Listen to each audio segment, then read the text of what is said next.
તાજેતરમાં રાષ્ટ્રપતિએ રાજ્યસભાના સભ્ય તરીકે કોને નામાંકિત કર્યા છે? 1 માર્ક રોકડો. ચલો, 1 માર્ક રોકડો ભાઈ. મોસ્ટ ઇમ્પોર્ટન્ટ પ્રશ્ન યાદ રાખજો. મોસ્ટ ઇમ્પોર્ટન્ટ પ્રશ્ન. ચલો, શું આવશે? આપણા રાષ્ટ્રપતિએ, તમને ખબર છે રાષ્ટ્રપતિની વાત આવે એટલે કેટલામો નંબર યાદ રાખવાનો? કે ભાઈ 15મા નંબરના રાષ્ટ્રપતિ છે.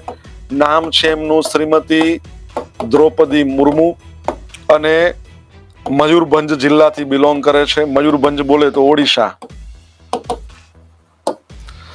તો તાજેતરમાં રાષ્ટ્રપતિએ રાજ્યસભાના સભ્ય તરીકે કોને નામાંકિત કર્યા? તો આ એ જ છે જેઓ ઇન્ફોસિસની જે કંપની છે એના જે કો ફાઉન્ડર છે, એના ધર્મપત્ની છે. આ એ જ છે જે બ્રિટન કહી શકે ને, બ્રિટન, યુનાઇટેડ કિંગડમ, એના પ્રાઇમ મિનિસ્ટરના સાસુ છે.